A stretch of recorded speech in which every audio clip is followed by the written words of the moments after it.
Hello friends, இன்றைக்கி நம்ம 6 மாத பாப்பாவுக்கு ஹெல்த்தியான சிம்பிளான இட்லி கஞ்சி எப்படி ரெடி பண்ணலான்னு பார்க்கலாமா?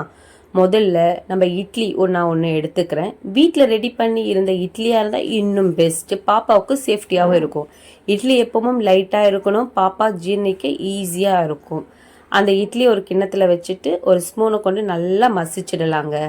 சப்போஸ் கட்டியாக இருந்தால் நீங்கள் கையை கொண்டு கூட நல்லா மசிச்சதுலாம் கையில் பிசையும் போது நம்ம என்ன பண்ணோன்னா கையை நல்லா சுத்தமாக கழுவிட்டு க்ளீன் பண்ணிவிட்டு நீங்கள் பாப்பாவுக்கு பிசைஞ்சிடுங்க. காய்ச்சி ஆறின தண்ணியை தான் நான் வச்சுருக்கேன். ஒருவேளை இல்லைன்னா தாய்ப்பால் இல்லைன்னா ஃபார்முலா மில்க் கூட நம்ம இதில் சேர்த்துக்கலாங்க. நல்லா கலக்குங்க, கஞ்சி பதத்துக்கு செஞ்சிடுங்க. இதில் ஒரு முக்கியமானது என்ன தெரியுமா? உப்பு வேண்டாங்க, சர்க்கரை வேண்டாம். பாப்பாவுக்கு நேச்சுரலாக தான் நல்லா இருக்குங்க. இதோ இந்த ஹெல்த்தியான சாஃப்ட் இட்லி கஞ்சி ரெடி. சின்ன பாப்பா சாப்பிட எளிதாகவும் இருக்கும், ஈஸியான பிரேக்ஃபாஸ்ட்டு. என்னோட ரெசிபி உங்களுக்கு பிடிச்சிருந்தா மறக்காமல் என்னோட சேனலை சப்ஸ்கிரைப் பண்ணிடுங்க. தேங்க்யூ.